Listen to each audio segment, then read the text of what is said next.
We are live. It's time for that look back 2019 goodness. And look forward to 2020. Yeah, I mean we're basically just a couple of weeks away from ending this show, and so it's kind of a fun time to look back. 2020, the year I'd like to call perfect vision. Hey yo, glasses not necessary. Yeah, that's a much better tagline. We're going to spend a little time looking at our favorites from this year. We got a bunch of different lists of books from 2019 that we're going to discuss. We're also going to spend some time at the end of the show talking about our sort of hunt list that we came up with when we did this a year ago, and how well we might have done with our hunting, and then announce some books that we'll be looking for next year. Yes, sir. And I know that, Alec, you're making some big cutbacks overall to your weekly poll list and things like that. So I'm sure you got some excitement on your list. Yeah, but it's also going to make it difficult to do this part next year because I might be reading less. Right.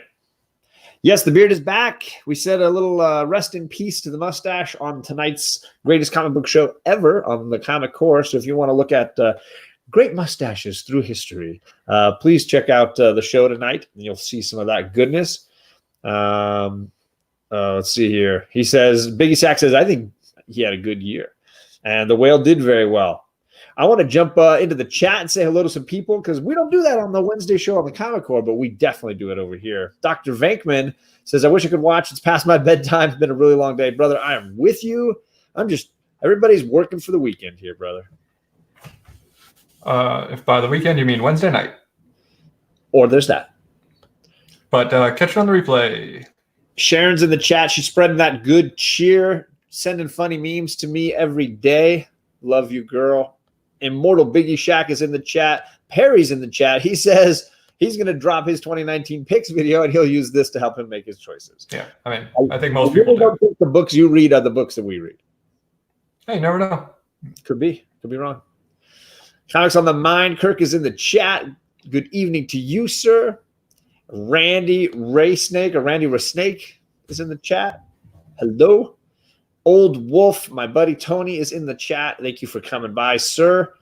Hack79 is in the chat. Cheers to you as well. Skull. Slander. What? Isn't that the second half of that? Scold, slam. Isn't there like a response to that? Oh, I don't know. Is there? My bad. Gore Vidal, not the real one, but still very entertaining. You don't know that. He mentioned that he wasn't, but unless he's lying. Highlight Comic Bro, Lucha Libre, how are you doing, brother? Big O, hello in the chat. I'm really excited for this list. I will say Alec was watching me kind of sweat bullets over the last hour and a half because I had lists, but I hadn't narrowed it, and that was my flaw in all of this. I just sort of was dragging my feet on a lot of these, especially artist and writer, because I was telling Alec I probably did this my way, which is different than most people. I made my lists of 2019 favorites where I try to spread the wealth a little bit. I like recognizing a lot of different books that I enjoyed over the course of a year, narrowing it just to it'd be easy to just say Little Bird and give great award. I mean, Little Bird's amazing. We did a whole show on Little Bird. You should check Alec's channel if you haven't seen that. It was a great breakdown chat discussion. But I was joking in the chat. I could have done a whole thing on Old Man Quill, but I kind of like spreading out a little bit of love. So, whereas I feel like the best is the best, and the best should be given to the best. This is true, but I'm not actually giving anything except praise. And I like to spread praise around. I'm sending things to these people. Did I win anything? Were we not? I don't know. Did you make a book this year? I could.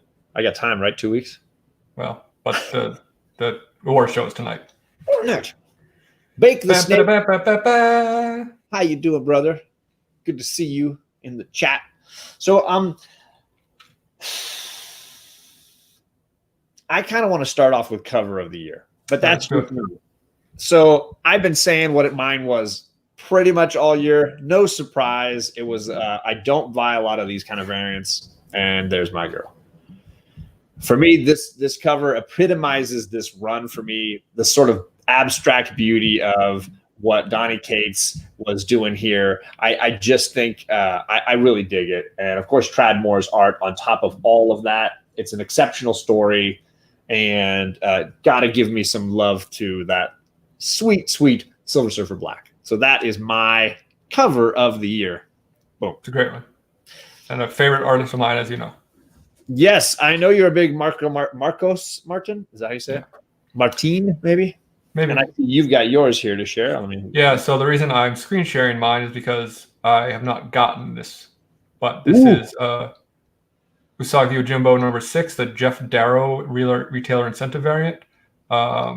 Just an absolutely stunning image, wraparound cover. Like this is a poster I would hang on my wall for sure. Heck yeah.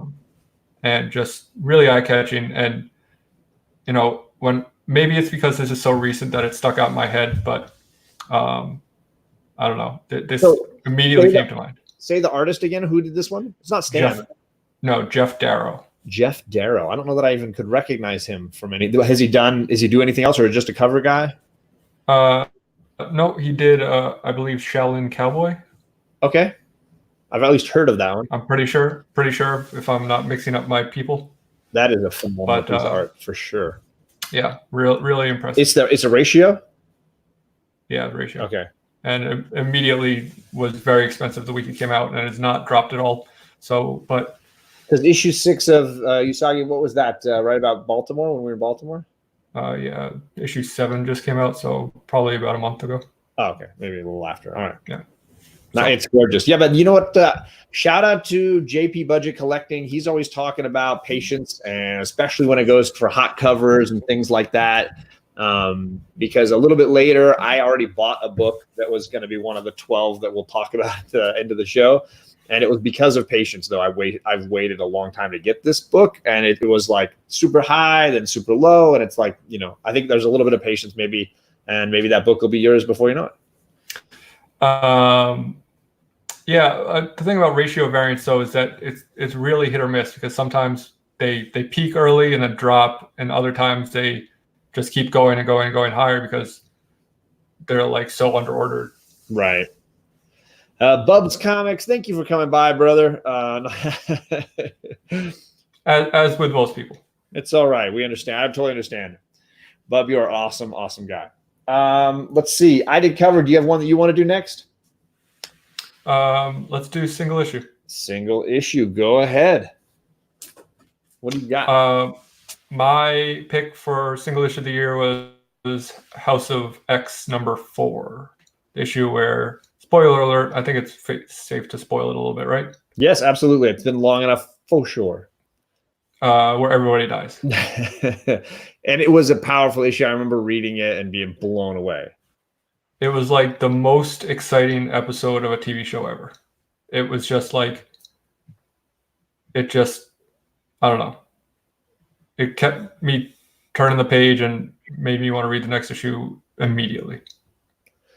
Yeah, and I went through a lot of choices for my single issue, and that one was definitely on the list. Trying to figure out where Hoxpox fit into this was a bit of a challenge. But for me, this was the place where this book fits, and I'm sure we'll talk about it several times. But for me, it was this book. I think issue 1 of Little Bird. I mean, talk about being dropped into a world, and you're there, and it's real, and it's the design is so authentic. And for me, it was just that single issue that I was like, okay, yeah, I don't know where this is going, but I'm in, I'm on board.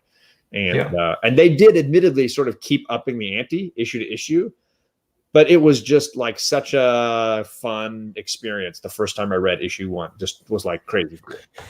Highly a Comic Rose says House of X 2, which also a contender, but for me 4 was the one that was 2 the reveal that she is a mutant all along. Yeah, that's a great one as well, brother. Absolutely. And then of course that's a series that I felt like upped the ante several times. You could have picked a single issue out of that at any point. Yeah, almost. There were a couple of ones that were a little bit of duds in comparison to me, but And I will say I was really close on a couple of issue number 9s. I thought Die issue Number number 9. Die Number 9. 9. Yeah, Number Die 9. 9. Yeah. Number 9. Number 9. I think it's a game changer for that series. And I think Die issue 9 is going to be something that, depending on how long that comic runs, I think it's going to be an issue that has reverberations throughout. And I think that it felt like a game changer to me when I read it. And then issue 9 of Old Man Quill was the same way. It was an issue that I felt like action-packed, full of twists, turns, blew my mind, and was a game changer for that series as well. So those are some other good single issues that I was trying to choose. The old September issue. Exactly, right? That's what they call them, right? Well, because usually, right, 1 through 12, right? January. Yeah, because new books always come out in January. So the next category I think is funny. I was joking, or not joking, discussing with Alec that I felt like miniseries is kind of where my bread and butter for books is this time. For the most part, I feel like I am not continually reading a whole lot of comics that are ongoing. There's only a few, and I tend to like read them for a while, drop off, pick them up again later. Whereas miniseries, I'm more likely to stick them out. And so I'm reading a ton of miniseries or maxi series or whatever you want. And I'll speak a little bit more about that when we get to ongoing. But so for me, I felt like it was harder to pick an ongoing, and it was in the sense that I had to like really think about one that was worthy. Whereas for miniseries, there are just so many choices. I just like had a ton to pick from. Yeah, but for me, the choice is obvious, I think. Well, then let's have it. It's Little Bird, obviously. Come on. If anyone watches anything I do ever, you'd have to know that one was coming. It was Little Bird's the Land. I don't know what to say. It's just, it was a masterpiece to me. So, and I know a lot of people, Gore Vidal, feel the same way. That was a series that really, I mean, I know TJ's talked about it. I know Perry's right behind you. He's talking about it. But he's also mentioning Folklords, which is already only 2 issues deep. And I know Perry's calling it his favorite read of 2019, which is impressive. I felt like I wanted to there were a lot of books that had put out 3 issues or 4 issues that I'm like, I'm enjoying Something's Killing the Children, but does it beat something that put out 12 issues or more this year? It's hard. I bet I know what yours is. Yeah. Yeah, of course. This was my mini series of the year. It finished so beautifully. I would say that almost like it was like each issue got better. Issue 1 was probably the one that I was like, oh, am I going to enjoy this one as much? Issue 2 told me, yes, I will. And then it kept rewarding me all the way through. So for me, there's just no question. I mean, all the way through to the finale with this moment. This is not just a cool cover. This is legit the moment in the book. And it is badass. I freaking love this book. And just too much goodness. You got my boy Dr. Doom in there. I mean, this series just had everything for me. It made me laugh. It twisted and turned. There were moments of excitement. I didn't see where things were going to go. It's also darkly twisted. You know, people get just slaughtered and blown away. He fights Fin Fang Foom. Did I say that right? Fin Fang Foom. Fin Fang Foom. You get a huge shout out to the Fantastic Four, the Baxter Building, and the robots that work there, the butler, all this. I mean, I just absolutely loved it. I can't say enough about Old Man Quill, and especially issues 9, 10, and 11. Just there was nothing better those weeks for me. Yeah, and I really think Old Man Quill was your Little Bird. Like you talked about it too much, probably. Yeah. And again, I could have put it into a lot of categories. I think I had books like that I could have put into several categories. But again, I'm trying to spread the wealth here a little bit. So should we talk about ongoing? I would love to talk about ongoing because I found this to be the hardest one. Yeah, me too. Because I kept dropping ongoings because they just lost my interest because they switch creative teams. They switch one person or the other person and keep the other person. keep the writer, use a different artist for a random issue, and they lose direction. Like, I feel like a miniseries, or even something like Old Man Quill, which I feel like it's a little bit longer than a miniseries, but it's the creative team has a focus, and they know kind of where they're going with it, and they have the ability to create this whole story. Whereas something like, this has not come out all this year, but I'll bring this up because Modern Men talked about this on Monday, and I was in the chat kind of giving a different opinion of Saga, where, they were saying, oh, it's a 9.8, it's a 10.0, it's the best series ever, and all this stuff. And for me, it's like, it's super up and down. I can't give it that high of a grade because clearly Brian K. Vaughan had a story that he wanted to start with, and probably even where he wants to go with it. But in the middle, it feels like he doesn't know what he's doing, and he's just like meandering and telling these stories that. Did you feel that way with Why the Last Man?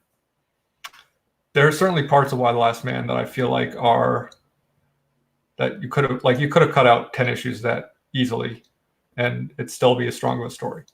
But you have to write 60 issues, or you have to write 100 issues, or however many you want to do, and you got to fill those with something.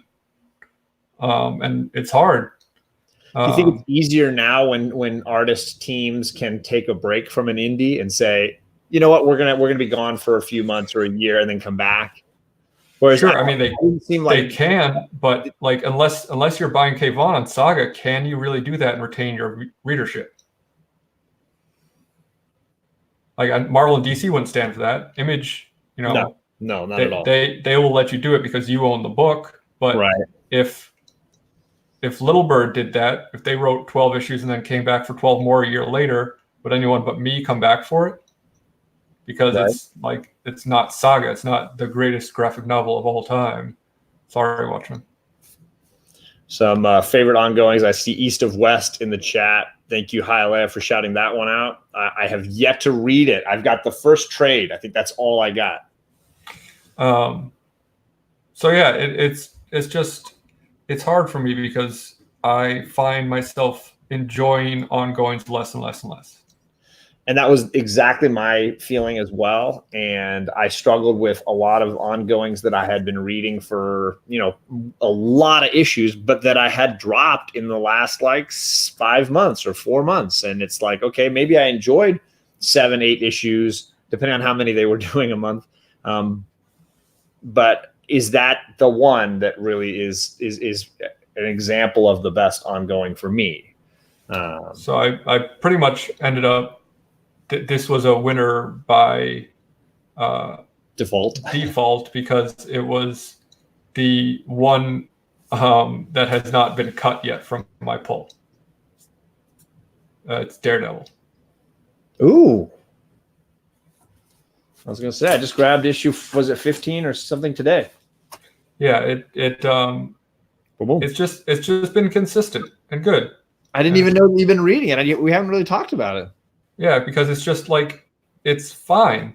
It's good, but it never knocks my sock off, which is made why I kind of feel guilty about putting it as my best ongoing of the year. But when I think of all the series I read or pick up every month, it's really the only one that I'm still sticking with. Yeah, I dropped Middle West 6, 7 issues ago. Black Panther love in the chat. Chris Barrett, I don't want to ban you, but I'm sorry, she's horrible on The Mandalorian. I appreciate if you guys are still enjoying The Mandalorian. She is a horrible actor, just absolutely bad.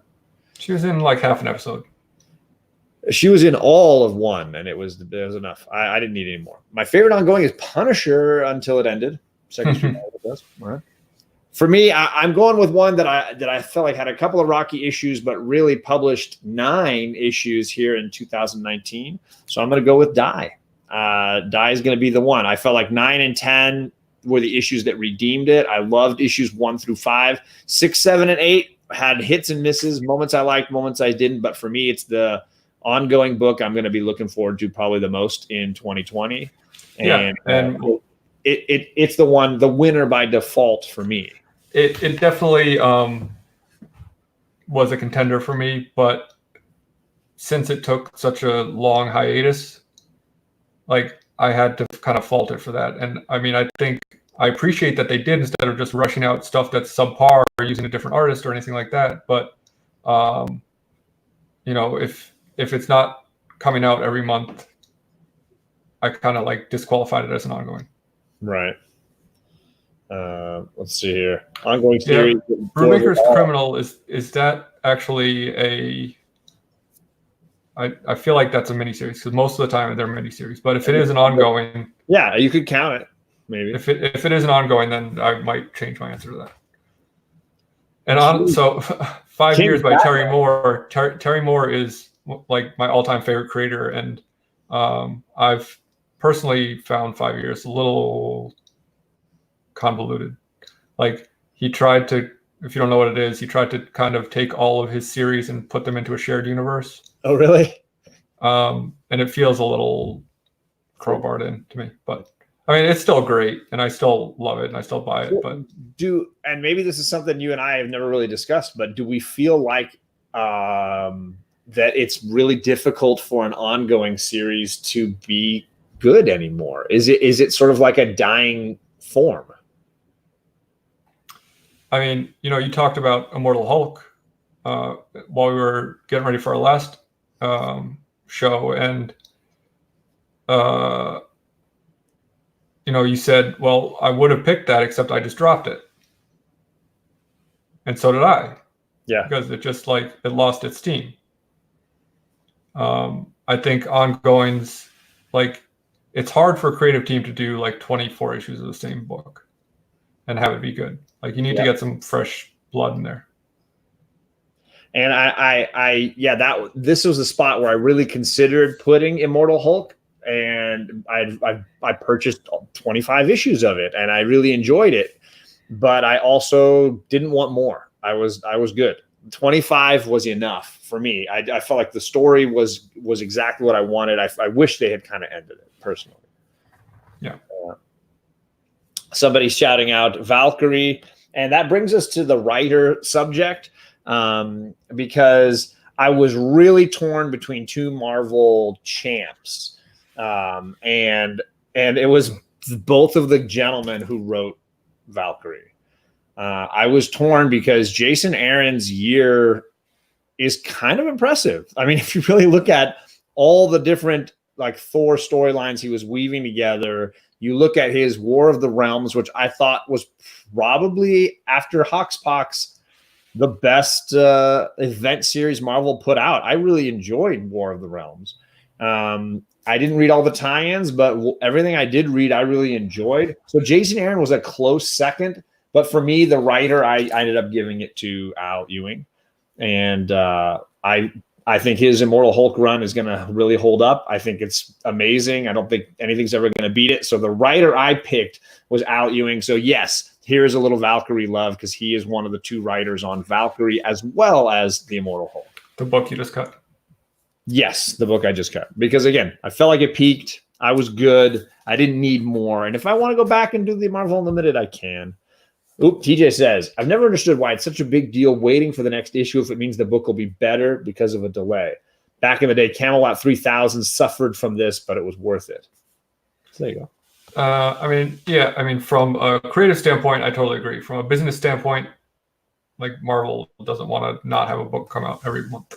Yeah, and in some cases, they want to have 2 a month, right? They want to start getting into this, like, every other week we keep putting a book out. Yeah. That gets more money in their pocket. $5 an issue. Let's get it. So last year I was thinking hard about Donny Cates, and I ended up saying no. This year I was thinking really hard about Jason Aaron, and I said no and went with my Al Ewing instead, because I do really think between Valkyrie and what he was doing this year on Immortal Hulk, he was really doing some amazing stuff. For me, it was Hickman. Hoxpox just like blew me away, and so much compared to anything else this year, from just a writing standpoint. And it, I was more excited to run home and read that every week than anything else. And I know it's only 12 issues, and His post Hoxpox stuff has kind of let me down, but the strength of that alone, I feel like, was enough to give him my pick. And I will say that that for me, the reason Hickman didn't get it was because of the lack of payoff for me. I mean, I enjoyed House and Powers, but I just felt like if they were unable to hit the ground running when the series took off, it wasn't worth it. You know, it just didn't seem worth it to me if they couldn't hit the landing like that. So that was my disappointment. Yeah, that's fair. But you know, they put out so many different series after that, and Hickman was only involved in 2. So this is true. And I will say on the writer side, I mentioned that to Alec that there was an indie writer that was in the running as well, and it would have been Kieran Gilliam because of Once and Future and Die. But with only 5 issues of this, and I haven't even read the 5th one because it just dropped today, I was basing it on, okay, he had 4 issues of Die. I'm sorry, 9 issues of Die, 4 issues of Once and Future. He was right there in the running with those 2 other guys. So, I mean, yeah, I considered him as well. He was right there. And if you're not reading anything by Kieran Gillen, I think you're missing out on some good stuff. Yeah, or James Tinian the 4th. You know what? I just started reading what's his new indie? Drat. I haven't, but it's the only thing I've read by him. He just had something new recently, and I think I've only read 1 or 2 issues of it, and I was enjoying it. But so I'm catching up on. He's definitely a blank space in my knowledge. So that's on to. Yeah, that leaves us with just artist, our favorite artist of 2019, the artist that we felt like did the best work this year. Did you have anyone in particular? Yeah, I sure did, and I'm about to share my screen to show some stuff by this artist. Whoa. Sorry, let me open that up. It's Ian Bertram. Artist on, guess what? Little Bird. But this isn't Little Bird. No, this is not Little Bird. In fact, some of these drawings aren't even from this year, but I just wanted to give some people some examples of other stuff that he has done. Which that's the book. Sorry, Killing the Children is Tinian. That's what it is. Yeah, something is killing the children. Yeah. So this is from a Batman miniseries that he did. This is a drawing of Hellboy, obviously. This is from Little Bird. Yeah. And so not only, for me, artist is not only like, can this person draw something that I enjoy looking at, which I know a lot of people don't like his style. I think it's really unique and interesting, but can they tell a story? Right. I think that's the most important thing for a comic artist. Like, I've heard people say, oh, I wish Art Germ would do a whole book. I don't. I don't know. Like, I don't know that he can tell a story panel to panel. He can draw a nice cover, which you can't see what that looks like, but it's a Vampirella cover that came out this week. But like, prove to me you can tell a visual story. That's, to me, the most important thing of a comic artist. Pretty sweet Darth Vader. Oh, I didn't realize. I thought that was the end of your. No, stuff. I got a couple more. This crazy looking Sandman thing. This page from Little Bird, which I absolutely love. Dude, it's crazy cool.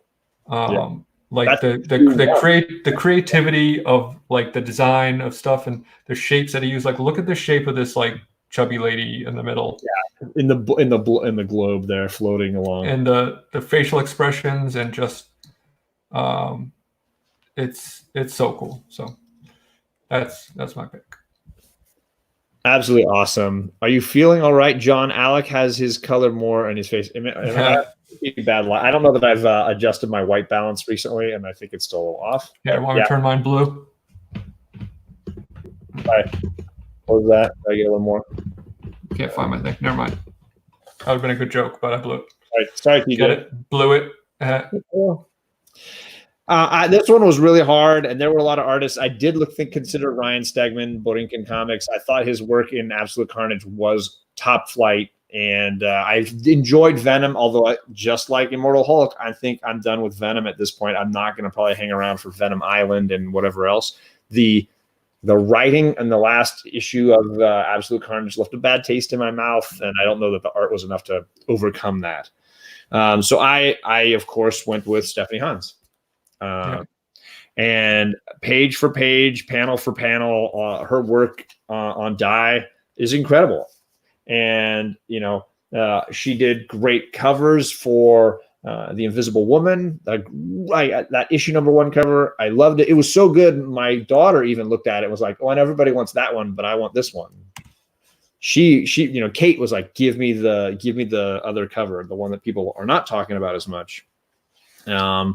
I don't want to spoil the splash page at the end of this latest issue, but I just love, talk about creative paneling. I think she just does something very unusual in her books. I like the use of color. It's just unreal, unbelievable. Immortal Hulk only just now got good 3 issues ago. Wait. What? I don't understand what that means, aggressively relaxing. I'm going to cut Venom because Borinkin, I just am not enjoying it. I think that Absolute Carnage did not end well for me, and I'm not interested in Venom Island. I feel like they're treading water a little bit. I think they missed an opportunity at the end of Absolute Carnage to do something big, and it feels a little bit like treading water. For Merca. me, Donny Cates is falling into the trap that everyone kind of falls in when it comes to big world universe spanning events, where it's just like you just lose it. It happened to Bendis. Like, as much as I just praised Hickman, like X-Men in a vacuum is much different than Marvel Universe. And when he did, what did he do? Secret, or I don't forget what he did, but he did one of those big events, and it was just when people try to do too much, they lose it for me. And same thing with Donny Cates. Like, everything he does now, I mean, Silver Surfer Black was really good, but that was, again, in a vacuum. Anything else that is kind of trying to like touch in all these different bases, and I mean, for me, Donny Cates was at his best in the God Country Thanos Wins time. Yeah. And I think as much as I loved Silver Surfer Black, and it was incredible, I considered it greatly for miniseries. I just think, Venom has run its course for me. Yeah, same. Comics on the mind. I'm just I like some of the ideas, and I don't mind reading it on Marvel Unlimited at some point. But I think it's reached the end for me. Although some people are saying the same thing for them about Die, and I totally respect and understand that. But for me, the final 2 issues of Die were so good. I can't wait to see what they do for issue 11. I think it's going to be great. The setup is strong. So that's our 2019 look back. There were a lot of great options that we didn't get to discuss, but I think both of us highlighted some of the things that we've been discussing and enjoying all year. Was there any close calls, books that you feel like didn't get any love this year, Alec? Any like underappreciated gems? I mean, certain things like I've talked about it before. The Strange Skies Over East Berlin, but it's just still too new. So I couldn't really, like, in good conscience put that because it hasn't established itself yet. But if no one's reading that, you should go definitely check it out because it's been really great. And I hear what you're saying, aggressively relaxing, or saying that he just wasn't enjoying it. But I appreciate it. I just, for me, I liked what Al Ewing was doing on that story. And I considered Joe Bennett for art as well, because I think he did an amazing job. Big Snake says, no Razzies, worst book of the year. Did I miss that part? Yeah, I've got a pick. Ooh, you do? Okay, I have to think for a little bit. I mean, I think it came out this year at least. If not, I'll pick something else. No, go ahead. What do you got? It was Deceased, #1. I hated that book with such a passion. Hot take. Fire in the chat. Look out, TJ's coming for you. I know. Everyone else liked it. I'm definitely in the minority, but we both did. If you can go back and watch us try to convince Caleb the Comic Smurf Murphy. Yeah, by the end, he was like, "Oh, I think you made me hate this book." Right, and he was so mad at us because he really liked it coming into it. I totally agree. I felt like I know a lot of people tell me issues 3 and on got really great. I just felt like it was short on logic, that first issue, in a big way. Second Coming has been awesome. Hunter Thompson, you're like the only guy I know still reading Second Coming with me, and I've really enjoyed it. I want to see how they finish it. I don't think the next issue comes though until 2020, right? I think. Hot Garbage Fire books.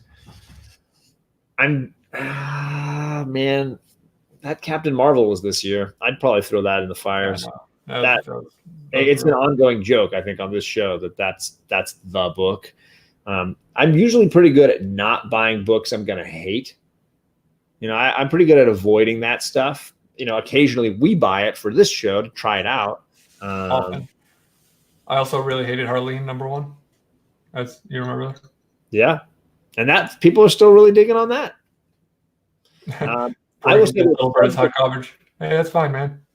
There's several issues of Tom King's Batman that I would happily throw in there as well as just being an absolute disaster.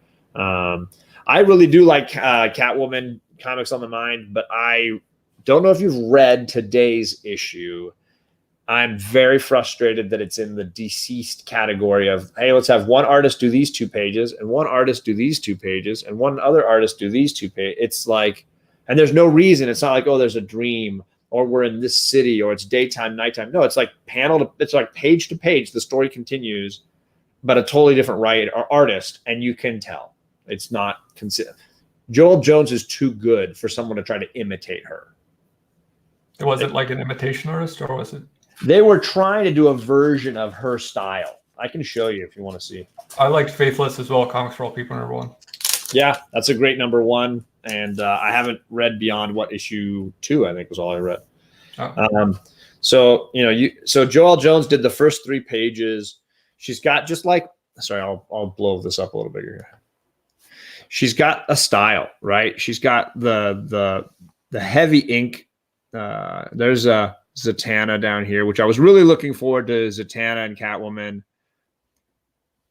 She does her backgrounds with these fun printed patterns with dots and which are real weird on the screen, right? And then the next page is this other lady doing the art, and it's a distinctly different Catwoman to me. The background even looks different. I just a different costume. Yeah, the whole thing. It's just a much flatter style. I was just really disappointed. And then, so this is her doing the fight sequence. The faces are a little odd. I'm covering up one there. For me, it felt far more flat than what Joelle Jones does. And then it says she comes back on page 11. Look at these faces are just weird. I just didn't care for them. Yeah. And then she comes back on page 11 after the weird Snickers cartoon, which still kind of freaks me out. And you could just tell when she's on, there's so much detail on her pages. Yeah, she's really great. So many layers to what she does. So I was frustrated by the back and forth of it. And it was just weak that way. And it could have been, I wanted Zatanna and Catwoman kicking butt together and Joelle Jones doing it. And I was just disappointed. Comic Head says that Heroes in Crisis pulled the different art BS too, and Tom King's Batman. Yeah, I just think that it's just inconsistent. And maybe it's because they're trying to pump out so many books and that talented people need time to create good art. I don't know. Yeah. All right. Oh, hello. That one. Yeah, I feel like more and more series, and Deceased did that too. Yes, that issue 1 had 3 artists. Yeah, something stupid like that. Disappointing. So we're going to finish tonight by looking at what we collected from last year, what our goal books were, how we did, and then what our goal books are going to be for next year. I don't know if I can screen share my applications here. Let's see. It's not really showing any of those. So I'm just going to do a share entire screen here. Oh, and Alex is already ready. Let's go with yours. How about that? Oh, sure. And boom. There we go. So last year we did 4 tiers of books based on price. and we decided that was way too many. So this year we only did 2 tiers, basically like the achievable and the probably not achievable. So are these your books that you want to get this year? Or are these the ones from last? These are from last year. These are from last year. Oh, are they? Okay. Yeah. Thanks for remembering. I remember the Web of Spider-Man, but I don't remember all these great Catwoman covers. I'm sorry. Yeah, it's okay. So this was our bottom tier, which was like less than $30. Yeah. Or $30 or less, and knocked this one out of the park. Surprise, surprise. I mean, if you can't get 6 books that are that cheap, I mean, everyone's got different budgets, but hey, most of these were like cover price. Yeah. The only hard one to find was that one in the top middle, which was the Josh Middleton self-published thing. But I managed to track that one down. This is the second tier. Yeah. And thanks to Boy at 7, I got 5 out of 6 because he gave me the Unity Red. Dang. Last week. What is that? X-Men? Is that an Alpha Flight crossover? Or? Yeah, it's the first full Alpha Flight. Gotcha. I actually got 2 of the Zatanna. I technically got 2 of the 100 bullets, and then John bought one off me because I paid for it. Technically. This was tier 3, which I strangely did the worst at, and only got 2. Hey, I got 2 of the other ones. I got your other corners. I got Mr. Miracle. Yeah, Mr. Miracle. So together, we almost did it. 4 out of 6. And then my top tier, I strangely crushed, but partially due to an AOK, 2 AOKs, and a huge win from that Spider-Man booth. I got all 5 of those. Dang. What's the Weird Tales? What's that one issue?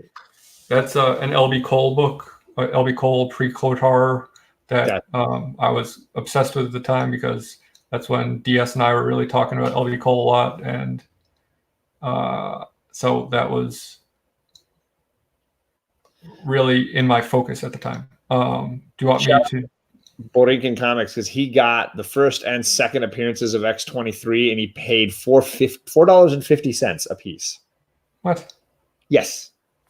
He showed those on his Instagram today. I was like, no freaking way. Man, I thought he meant $9 each, but he meant $9 total. Even $9 each. I thought that's why I was saying $9 each. That's amazing. He's like, I thought you were going to say $450 together, and even then I would be like, oh, that's a pretty good deal. No, not at all. Yeah, Bake the Snake. I was into Mr. Miracle towards the end of 2018 and into 2019. So I got like most of the big keys that I wanted out of that. Big Barda, Granny Goodness, and all that kind of thing. Should I just roll into my next year's books, or do you want to do this first? You're already screen sharing if you want to roll in. So this are my attainable books for next year. As you can see, a couple of them remade the list. That cover, man, holy crap. Yeah, and listen, I don't care if it's pervy or whatever. It's gorgeous. It's gorgeous, and I love Bear Perillo covers. It's Perillo, yeah. It's super hard to find, but I feel like it's something I can track down at a reasonable price. That Darth Vader in the bottom middle, that's an homage to that Doctor Doom Storm cover, right? I would think so. I mean, it looked, because it can't have come before, right? No, this just came out like last year. Okay, so yeah, it is intentionally weathered. The cover actually looks like that. The art does. It's by Mark Brooks. It was a ratio variant, which I passed up buying the week it came out, and now have regretted it, and it's been a little bug in my ear. Yeah. So this is Uncanny 145, and it's a nice little. You got characters dead all on the ground. It's like a half a Pieta. Yeah, exactly. This is the one that Bear Island gets mad at me because I burned him on that one a little bit. He did in the chat throwing his devil emoji. And then Dirty Pair Adam Hughes variant, which is just an absolute ghost, but not like outrageously expensive if you can't find it. Is that an homage? I don't know. Maybe it is big. Dirty Fair. It's an homage to what the heck is it called? It's a Dave Stevens cover for Planet Comics. Okay. Yeah, which I have around here somewhere. But yes, definitely an homage to that. It's two girls on a bike. And here are my Buck Wild books. So four of them are fairly out of reach. Two of them are fairly within reach. Deadline #1, First Tank Girl, Love and Rockets #1, the self-published version, black and white. Albedo, first appearance of Usagi Yojimbo, Crow #1, Cerberus #1, and 8 Ball #1 by Daniel Klaus. So, like, realistically, I realize I'll probably only maybe get one of these. But something like an Albedo or a Cerberus, I'm willing to get like a much lower grade on those to have one in my collection. Right. Because some classic, super rare indies. I mean, I recognize a handful of them. Obviously, Tank Girl, Crow, Cerberus, and Usagi Yojimbo are the four that I recognize and I've seen before, as far as like seen in magazines or people's things talking about them, not in person. And then I like 8 Ball and the Crow are, pretty affordable and easy to get if I want to get a lower grade on them, but those I'd like to get a bit of a higher grade. Libido is hard to find. Yeah. As you get older, it certainly is. Right. There you go. But ooh, yeah. Right there with you. He's been looking for Love and Rockets and Cerberus for many years. Yeah, you can find that Love and Rockets on eBay all the time, but it's so expensive. I've never seen one in person. But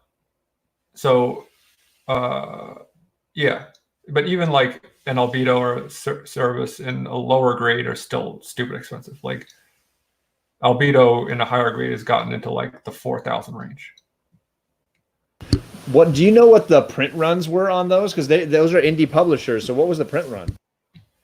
I don't have numbers off the top of my head, but they have to be pretty low. I think Albedo to me feels inflated right now because it was not that. There are a lot of fakes for Cerberus one, yeah. So I would definitely want to get a graded copy of that. I would not buy a raw copy because of that.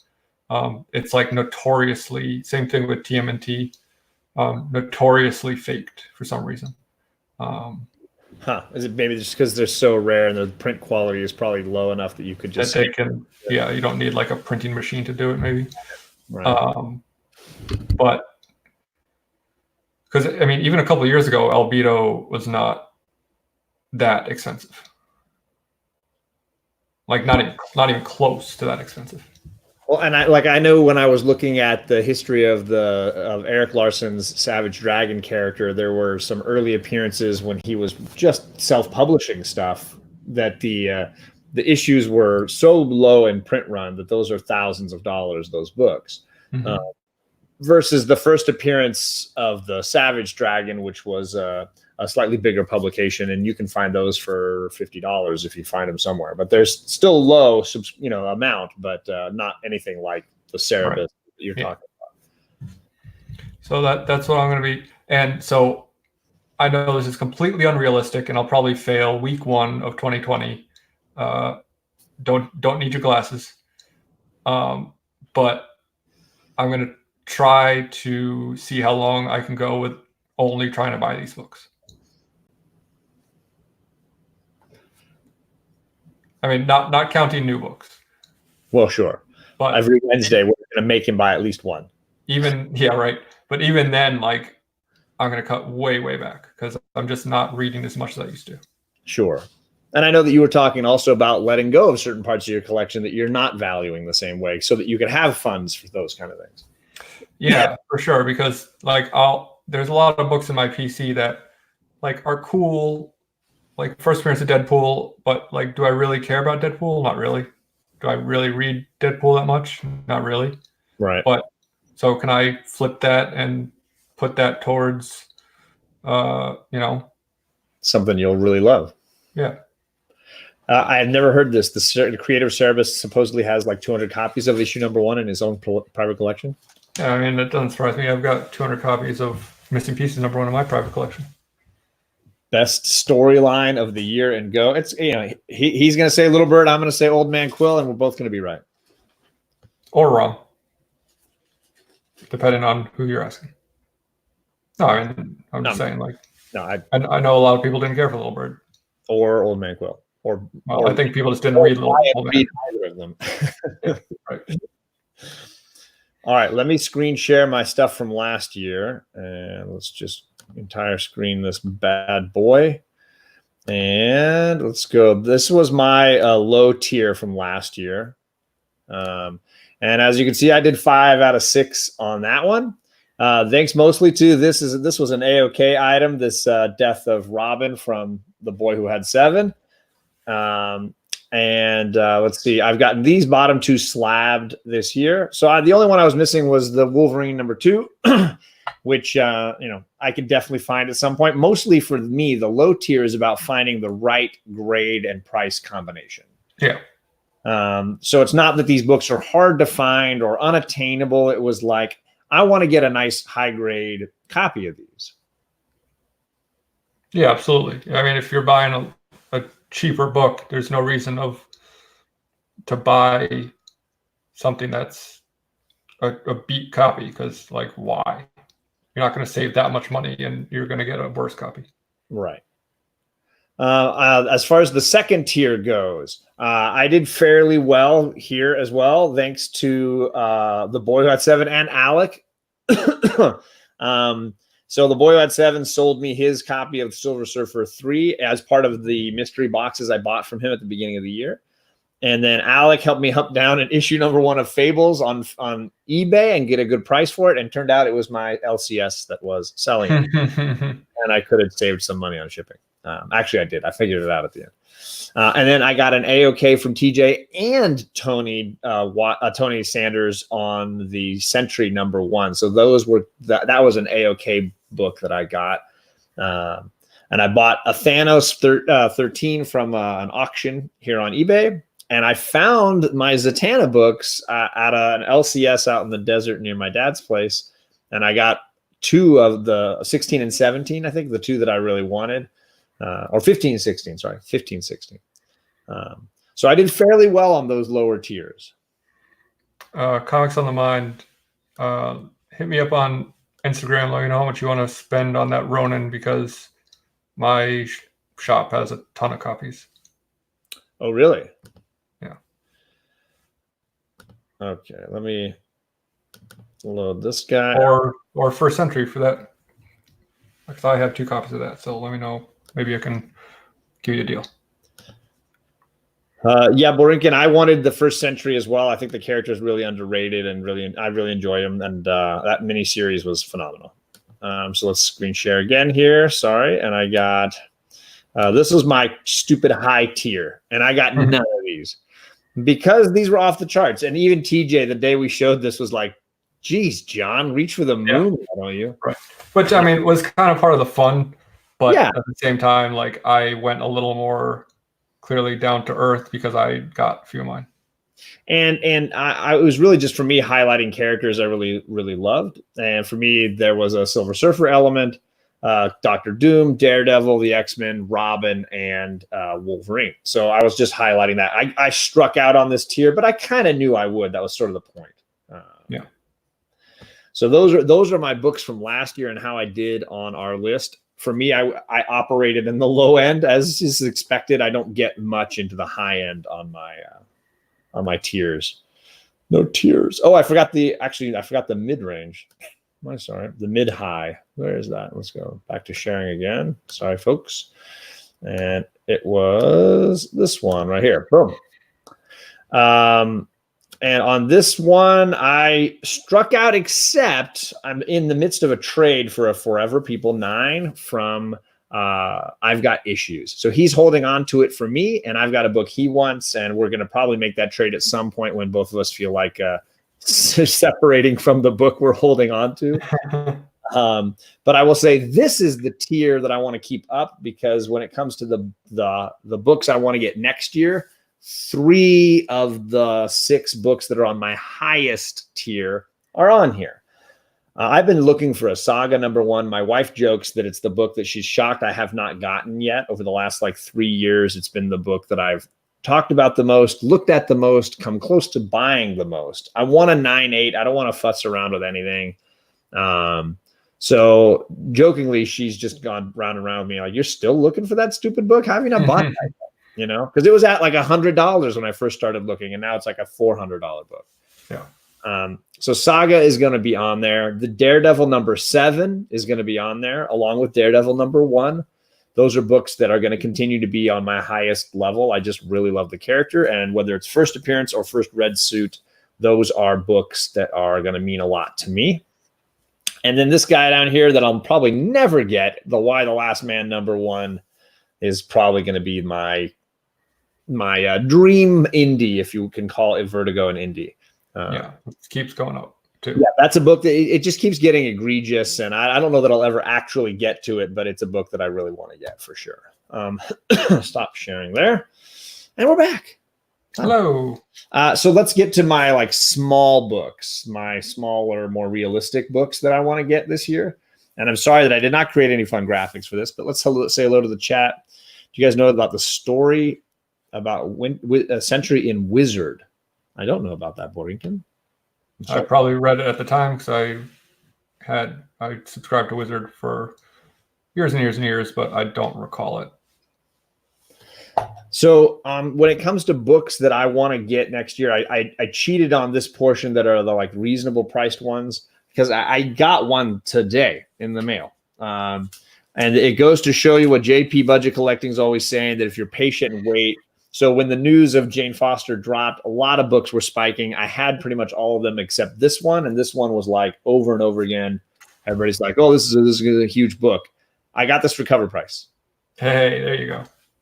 I found it on eBay just recently, and it came with this copy that's now spiking as well, because it's the first. People are now calling this the first full appearance, which just makes no sense to me. But whatever.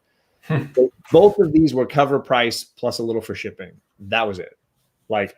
It was a steal. They're minty, beautiful. So this was supposed to be on my list of I'm still looking for a copy. I was not going to pay more than cover price for this, and I'm super pumped that I got it. So shout out to JP. It is dropping, and those movies are going to come out, and that book's going to skyrocket again. And I don't have to worry about spending $30 for a book that shouldn't be.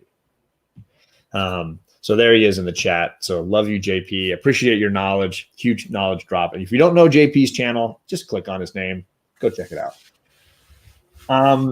For me, the next 2 are related to Jason Todd. I want Jason Todd's first appearance. That's Batman 357. And then I want 635 of Batman. That's when he's the comeback as the Red Hood. So those are books that I think I can find, less than, $60 maybe if I find a decent copy. I don't think I need to blow the bank on either one of those. But I would love to get the character of Robin's always been one of my favorites. All the different iterations I've always really liked. So I want to get some of those. And that leaves me with, I'd say that there's a whole, I could list this as 11 books, but I'm still trying to get my Secret Wars in a 9.8 set. I have issue 8 as a 9.8. I would like to get the other ones, and they kept spiking over the last year. I'm hoping they calm back down again. Those are books I want to get. So I could have just said issue 1, 2, 3, 4, 5, 6, 7, 9, 10, 11, 12. Yeah. And they should, in my opinion, all be less than $100. And some of them are much except less, for 8. Except for 8. But number 1 and I think it's number 7 have been going up a lot lately because of the Spider Woman and the first issue, the Beyonder. So those are my lower end books, less than $100, books that I think I should be able to get reasonably, and I should probably hit a lot of those. Obviously, I already got one right off the bat. Yeah, there you go. So you're ahead of the game. Boom. So you should actually cross that off and put another book on your want list for next year. Well, I will say that if I was going to replace it, I would probably replace it with an early Avengers. So like one of the non-keys, like Avengers 6. That's a cheap book. Yeah, I mean the grade I buy them at, yeah. I think I'm not going for a 9A. I'm not going for a slab, and there's no keys in that issue. So I'd throw that one in there, or I'd throw on the other end because I've got 7 through 13 or 7 through 12. So I might throw a book on either end. Patrick Wall said, "I'd like to get House of Mystery 174 and 75 and Batman Long Halloween #1 next year, and I would be satisfied." That's a great way to look at it. Focus on something, and that way, harder to be disappointed. Absolutely. Well, I didn't think we would fill an hour. We've totally done that with right on time. Yeah. So Alec, almost like we know what we're doing. Yeah. At least I'm not sitting in a corner in Utah trying to find Wi-Fi while we do this. Which is a callback to last year. Yeah, that's beautiful. Do you have anything coming up that you want to give a shout out to before we wrap this up? Nope. I don't think really anything going on for the next week or so. With the holidays and everything, gonna be pretty busy. My work schedule's all messed up because of the days off next week. So don't have anything planned, but who knows? I might do a random stream at some point if something kind of catches my eye. Check out Reggie Collects. He did a video this week that he shouted me out for because it's about first appearances. Because I was on Buyer Pass that very day because Rod had just gotten a Transformers #1 in an AOK. Oh, really? It was the same day. So I watched his unboxing, then I watched Reggie's video, and I was like, no freaking way. And then I went on Buyer Pass, and I was giving him some praise because he was showing it off. It was awesome. Yeah. So, yeah, it's a great video. It's called, I can't remember what he titled it. It's something about, it just came out this week. It's something about which book has the most first appearances. And I guessed G.I. Joe. So I'm glad that I was at least near the top half. Borinkin, we tried to answer the wizard thing. I don't think either of us know exactly what he put it in the comments. He said apparently Stanley wanted to hype up the character, and he did like a spread in Wizard magazine the character, and that's considered his first appearance. Yeah, sorry. Yeah, to me, like anything, like people say there's a previews with Spawn on the cover, that's his first appearance, and first Hellboy is at San Diego Comic-Con, which doesn't even look like Hellboy. To me, like for my collecting, it has to be in continuity as the character. So anything in a magazine, in an advertisement, in the back of a different comic, it doesn't count for my collection personally. Exactly how I would say it. So yeah, preach. For me, I'm trying to get another character video edited this week. It's been very hard with all the things going on, so it might end up being this weekend when I finally have some free time, but I'm working on it. Hopefully get another one. It's supposed to be DC Comics this week, so that's my next big thing. But other than that, we're going to be off for a while. It's hard because the next 2 Wednesdays are Christmas and New Year's Day. Christmas it's going to be hard to break away, family and all these kinds of things. New Year's are going to be up in those mountains again, way away from comic shops. It's going to be hard for me those next 2 Wednesdays. Yeah, next week definitely is going to be, I think, tough for everybody. The week after the first, I might do something just because I don't have anything going on, but it depends on what's coming out. And X-Men Annual 14 is first full gambit. I totally agree. And Incredible Hulk 180 is the first Wolverine. Patrick was going to maybe take umbrage with the second one. Yes, TJ, I tried to tell you. I know that you're voicing your sadness here. I'm sorry about that. It's just bad luck that Wednesdays land on Christmas and New Year's this year. It's just very sorry about that. But I am trying to put together a couple other shows to scatter through the week. I got to finally get to my season 6 Lost discussion with Fire Guy Ryan. I'm trying to do an Old Man Quill breakdown with Chad 90 Miles from Comics. So hopefully a couple other videos to tide people over because Wednesdays are just going to be tough. That time of year. But yeah, that's just the way it is. Hope everyone has a wonderful and safe holiday, whatever you celebrate. And thanks for the support or Razes this year. Absolutely. And obviously leave a comment if there's a comic book that we mentioned or didn't mention. I know the chat has dropped a bunch of great ones as well. But if there's a book that you love that we didn't get to or we didn't discuss, yeah, leave us a comment because I'd love to hear about other books. Good night, everybody. Have a safe holiday. Bye.